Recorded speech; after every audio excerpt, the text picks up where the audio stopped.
La residencia Vance era una opulenta fortaleza en la Costa Dorada, hogar de Julian Vance, un magnate de las telecomunicaciones, y su distante esposa, Vivienne.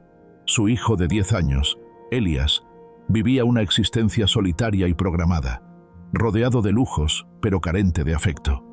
Supervisado por los estrictos mayordomos, los señores Alister, Elias expresaba su angustia a través de pequeños actos de rebeldía, rápidamente corregidos, en un mundo donde el desorden y la emoción eran inaceptables. Dale like, suscríbete y comparte. Comencemos. Mara Flores había llegado a la mansión hacía 3 semanas. Había sido contratada a través de una agencia rural para los trabajos de lavandería y limpieza de las áreas de servicio, lejos del ala principal de la familia. Mara era el polo opuesto a la atmósfera de Vance. Con 25 años, sus manos estaban curtidas por el trabajo honesto, y sus ojos, de un marrón cálido y profundo, reflejaban la luz de una vida simple y comunitaria. Se movía por los pasillos de servicio con una quietud eficiente, pero sin la rigidez tensa del resto del personal. A diferencia de ellos, Mara no miraba a Elías como el joven amo o el hijo del magnate. Ella lo miraba simplemente como un niño. Había notado sus pequeños actos de evasión, la forma en que su cuerpo se encogía levemente bajo la atenta mirada de sus tutores. Mara no hablaba, pero observaba. Y en la mansión Vance, donde todos estaban ocupados mirando hacia arriba, nadie observaba hacia los lados. Esa noche, la tensión en la mansión era palpable. Julian Vance celebraba una cena crucial con el señor Casimir Dubois, un inversor europeo cuya aprobación era vital para el próximo proyecto de Julian. Todo, absolutamente todo, debía ser perfecto. El señor Alister se movía como un espectro, ajustando la posición de los cubiertos con una regla. Vivienne lucía un vestido de alta costura que la hacía parecer aún más inalcanzable. Elías sintió la presión como un peso físico. Su tarea era sencilla: aparecer en el salón a las 7:30 de la noche para saludar al señor Dubois, recitar la fórmula de cortesía que le habían enseñado y retirarse inmediatamente. Pero a Elías, la idea de ser presentado como una extensión decorativa de la perfección de los Vance le resultaba insoportable. Sintió que el aire se le agotaba, que el mármol se cerraba a su alrededor. Mientras el señor Alister estaba ocupado dirigiendo a la cocinera, Teresa, Elías vio su oportunidad. Se deslizó por la cocina, ignorando a Ben, el jardinero, que ajustaba un arreglo floral, y se dirigió hacia el ala de servicio. Su destino era el garaje climatizado, un espacio tan vasto que parecía un concesionario privado. Allí estaba, reluciente y negro, el símbolo del poder de su padre.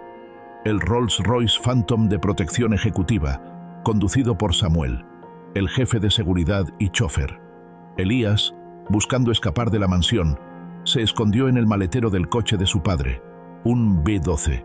Usando un truco con un mando, se deslizó dentro y cerró. En la oscuridad, se sintió seguro, lejos del personal. Minutos después, sintió el coche moverse. Su plan: perderse la cena y preocupar a sus padres. Se acurrucó, llevándose la máquina. Mientras Mara terminaba su turno, notó una mancha de barro en el Rolls Royce, lo que la llevó a sospechar que Elías, el niño de la casa, se había escondido dentro. La voz de Samuel, anunciando la llegada de los Dubois, encendió la alarma en Mara. Si el coche partía con Elías dentro, la situación sería desastrosa. Actuando con rapidez, Mara esperó a que el coche se detuviera en el puesto de seguridad y, manteniendo una distancia segura, se acercó por el lado opuesto, invisible a los guardias. Mientras tanto, en la mansión, el señor Alister y Julian Vance buscaban a Elías desesperadamente, y el caos se apoderaba del lugar. Recordó algo que había visto a Samuel hacer durante el mantenimiento semanal. Había un interruptor de liberación de emergencia para el maletero, discreto y oculto, diseñado para activarse solo por personal de seguridad en caso de fallo eléctrico. Mara, que había estado limpiando cerca del puesto de Samuel, había memorizado el movimiento de los dedos de Samuel. No era una llave, era una secuencia de presión en un punto ciego de la carrocería. Con el corazón latiéndole desbocado y la mano temblándole por la adrenalina, Mara presionó la secuencia. No hubo alarma, Solo un suave siseo de la hidráulica que liberaba el seguro. Abrió el maletero apenas unos centímetros, lo suficiente para ver en la oscuridad. «Elías», susurró, su voz baja y firme. «Soy Mara. ¿Estás bien?» Hubo un movimiento en la oscuridad. Los ojos de Elías se abrieron de par en par. Estaba aterrado, pero al escuchar la voz suave de la nana, su miedo se transformó en un alivio inesperado. «Mara, no le digas a nadie», suplicó el niño. «No voy a decírselo a nadie, pequeño. Pero tienes que salir». «No, quiero entrar». Dale like, suscríbete y comparte. Mara tomó una decisión que violaba cada regla de la mansión, una acción que era a la vez absurda y profundamente humana. Sabía que no podía sacarlo a la fuerza. En lugar de eso, en el medio segundo de margen que tenía antes de que Samuel acelerara, Mara se deslizó parcialmente dentro del maletero, sin cerrar la tapa por completo, manteniéndola apenas sostenida por su brazo. «Está bien, Elías. No tienes que entrar a la casa, pero no tienes que estar solo. Si vamos a ir a algún lado, vamos juntos». Elías la miró. Sus ojos se acostumbraron a la penumbra, viendo el rostro compasivo de Mara, su uniforme de servicio arrugado por la intrusión, su cabello ligeramente suelto. Por primera vez, alguien en esa casa le había ofrecido una elección, una complicidad, no una orden. Samuel, sin notar nada más que el clic de la liberación normal del seguro tras la comprobación, condujo hacia la entrada para recibir a los Dubois. Luego se dirigió al área de espera. Durante los siguientes 15 minutos, el Rolls-Royce estuvo estacionado, esperando. Elías estaba acurrucado, temblando.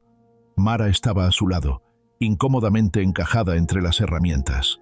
No lo regañó, no lo interrogó, simplemente se sentó y esperó. «¿Te han visto las estrellas alguna vez, Elías?», susurró Mara. El niño estaba confundido. «Claro, desde mi telescopio en el observatorio». «No», dijo Mara, «verlas de verdad, sentir el aire frío en la cara y el olor a pino. En mi pueblo no tenemos estas luces. La oscuridad es tan profunda que puedes ver todos los colores de las estrellas. Brillan tan fuerte que te recuerdan lo pequeño que es el dinero de tu padre». Elías, en silencio, asimiló las sencillas y veraces palabras de Mara. Ella, inesperadamente, sacó de su bolsillo una galleta de avena que había guardado. «No es postre de la cena, es solo una galleta. Pero mi abuela decía que el miedo sabe mejor cuando lo compartes con algo dulce». Elías, con las manos aún temblorosas, tomó la galleta y le dio un mordisco. Mara no lo obligó a comer ni a salir. Solo compartió el silencio, la oscuridad y una galleta simple. En la mansión, el pánico se había desatado. Julian estaba furioso, luego aterrorizado. Su hijo había desaparecido minutos antes de la llegada de Casimir Dubois, el inversor. La cena se había pospuesto.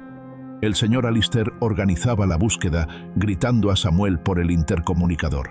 «¡Samuel! ¡Vuelva a la mansión inmediatamente! La seguridad está comprometida. Todos los vehículos deben ser revisados». Samuel, que había estado esperando pacientemente, regresó por la ruta de servicio. Mara, al sentir el movimiento, salió del maletero y se colocó rápidamente junto al coche, simulando haber estado limpiando una mancha imaginaria en la llanta. Le guiñó un ojo a Elías. «Espera, ya casi está». Elías se deslizó fuera del maletero con una velocidad sorprendente, su rostro ya no pálido de miedo, sino con una determinación tranquila. Julian, fuera de sí, estaba en el centro del garaje cuando el Rolls-Royce entró. Vio a Elías, limpio pero ligeramente despeinado, de pie junto a Mara. «Elías, ¿dónde demonios estabas?». Julian se acercó a su hijo con una mezcla de alivio y furia. El señor Alister se apresuró a interrogar a Samuel y a regañar a Mara. «Flores, ¿qué hace usted aquí? Y el joven amo, esto es una inaceptable ruptura de la seguridad y el protocolo». Julian se volvió hacia Mara. «Flores, ¿sabe usted dónde ha estado mi hijo? Hable». Mara miró directamente a los ojos de Julian, sin miedo, sin sumisión. Su voz era tranquila pero firme, contrastando con el pánico que inundaba el garaje. «Sí, señor Vance. Estuvo en el maletero del coche. Estuvo allí por voluntad propia y no me informó. ¿No informó al señor Alister? Esto es una negligencia criminal», gritó Julian. Elías se adelantó, tomando la mano de Mara. «Papá, Ella no tiene la culpa. Yo no quería que lo supieras. Julian miró de la mano de Elias a la de Mara. Luego miró los ojos tranquilos de la nana. ¿Por qué no me informó, Flores? ¿Por qué se arriesgó a ser despedida? Mara dio un paso al frente, interponiéndose ligeramente entre Julian y Elias. Fue el momento de la verdad, la respuesta que nadie en ese ambiente esperaba de una simple empleada. «Señor Vance», comenzó Mara. Su voz ahora era un murmullo que exigía ser escuchado por su propia autoridad moral. «Usted contrata a la gente para que resuelvan problemas de logística, de dinero, de protocolo. Yo no resuelvo problemas de protocolo. Resuelvo problemas humanos». Hizo una pausa, dejando que sus palabras se asentaran en el aire frío y metálico del garaje. Él no se estaba escondiendo de nosotros, señor Vance. Se estaba escondiendo para que lo vieran. Estaba escondiendo su soledad en el lugar más grande y silencioso de la casa, su coche. Si yo hubiera llamado al señor Alister, usted habría encontrado un niño castigado y aterrorizado. Él habría aprendido que el escape tiene consecuencias duras, pero no la lección que necesitaba aprender. Julian, el estratega de 1000 batallas corporativas, se quedó sin habla. El señor Alister intentaba intervenir, pero Julian lo detuvo con un gesto. «¿Y cuál es la lección, Flores?», preguntó Julian, su voz apenas un susurro. «La lección es que a veces, un niño solo necesita un momento de silencio y una galleta compartida en la oscuridad, sin juicio, sin reglas. Necesitaba que alguien lo encontrara, no para regañarlo, sino para acompañarlo. Su hijo, señor Vance, no necesita más seguridad o más lujos. Necesita un hogar». Julian se dio cuenta de su fracaso como padre. Desesperado, abrazó a Elias. Luego, despidió al señor Alister por su obsesión con el protocolo y nombró a la señora Flores como tutora principal de Elias por su valor. La mansión Vance se transformó con la calidez de Mara, quien guió a Julian a conectar con su hijo y la vida. Elias dejó de esconderse, y Mara, la humilde empleada, no solo salvó al niño, sino que también rescató el corazón del magnate, demostrando que la conexión humana es la verdadera fortuna.